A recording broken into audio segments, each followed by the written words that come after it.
जीवन काल में हमें देखने को मिलेगी तकरीबन 4,000 घर पूर्णतः नष्ट हो गए और 13,000 घर आंशिक रूप से नष्ट हो गए।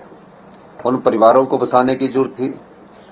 पाई पाई जोड़कर जिस परिवार ने एक घर बनाया होता है उन घरों को बसाने की जरूरत थी और हमारी सरकार ने उन घरों को बसाने के लिए और जो आंशिक रूप से क्षतिग्रस्त घर थे उस नुकसान का जायजा लिया और हमने नियमों में परिवर्तन किया, कानून बदल दिया उन परिवारों की सहायता करने के लिए।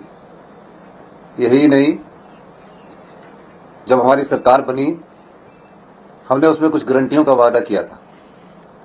उसमें पहली गारंटी ओल्ड पेंशन स्कीम को लेकर थी कि हम अपने सरकारी कर्मचारी और अधिकारियों को ओल्ड पेंशन स्कीम के अंतर्गत लाएंगे और हमने पहली कैबिनेट में वो करके दिखाया।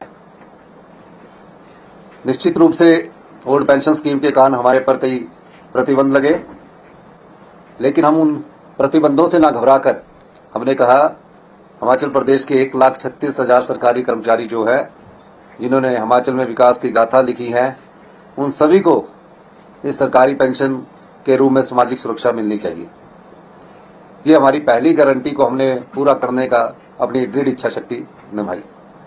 उसके बाद हमारी दूसरी गारंटी थी राजीव गांधी स्टार्टअप योजना को हमने शुरू किया। 3 चरणों में हमने शुरू किया और पहले चरण में हमने ई टैक्सी के रूप में शुरू किया। दूसरे चरण में हमने स्वरोजगार की दिशा में बढ़ते हुए सोलर पैनल योजना का हमने शुभारंभ कराया और तीनों चरण में हमने 680 करोड़ रुपए की राजीव गांधी स्टार्टअप योजना की शुरुआत की। तीसरी गारंटी हमारी थी कि प्रत्येक विधानसभा में हम 4 इंग्लिश मीडियम स्कूल खोलेंगे। मुझे ये बताते हुए खुशी हुई कि अगले एकेडमिक सेशन से जो भी हमारे गवर्नमेंट स्कूल है उसमें प्रथम कक्षा से ही इंग्लिश मीडियम स्टार्ट कर दिया जाएगा। उसी प्रकार हमने गांव की अर्थव्यवस्था को मजबूत करने के लिए गाय का दूध का मूल्य में इतिहास की सबसे बड़ी वृद्धि दर्ज की। जो गाय का दूध मिल्क फेडरेशन सरकारी जो संस्था है हमारी 32 रुपए किलो खरीदा जाता था, उसको हमने बढ़ाकर 13 रुपए की ऐतिहासिक वृद्धि करके 45 रुपए प्रति किलो के हिसाब से मिल्क फेडरेशन के द्वारा खरीदा जाएगा। और भैंस के दूध में 23 रुपए की ऐतिहासिक वृद्धि की गई।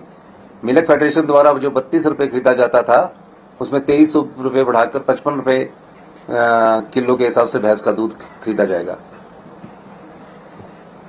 गाय और भैंस के दूध का एमएसपी देने वाला हिमाचल प्रदेश हिंदुस्तान का पहला राज्य बना। और प्राकृतिक खेती को बढ़ावा मिले, गोबर का उपयोग किया जाए। गोबर से की जाने वाली खेती पर भी हमने प्राकृतिक खेती के रूप में 40 रुपए किलो के हिसाब से गेहूं और 30 रुपए किलो के हिसाब से मक्का की खरीदने की हमने योजना बनाई। हम हिंदुस्तान के पहले राज्य बने जिन्होंने प्राकृतिक खेती पर एमएसपी को लागू किया। इस प्रकार इन योजनाओं का दायरा बढ़ता गया।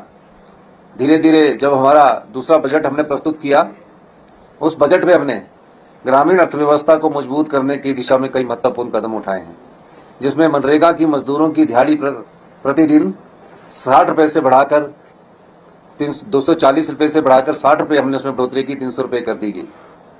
कई बार देखा गया राजनीतिक क्षेत्र में सब चीजें 5 वर्ष के भीतर में की जानी होती है और 5 वर्ष के भीतर में की जाने के लिए हमें जनता द्वारा 5 वर्ष के लिए चुनकर भेजा गया। लेकिन मुझे ये बताते हुए खुशी हो रही है कि हम इस प्रेस कॉन्फ्रेंस के माध्यम से हमारी 5वीं गारंटी को पूरा करने जा रहे हैं। वो गारंटी बार बार, क्योंकि विधानसभा के सत्र के समय जब मैंने बजट का रिप्लाई देना था उस समय इसकी घोषणा करनी थी, लेकिन हो हल्ला के बीच में वो घोषणा करना मैंने उचित नहीं समझा। आज हम जो हमारी बेटियां 18 साल से ऊपर की उम्र पार कर चुकी है और उनके जीवन भर तक जब तक वो इस संसार में रहेगी 18 साल से ऊपर की 80 साल तक की सभी जो हमारी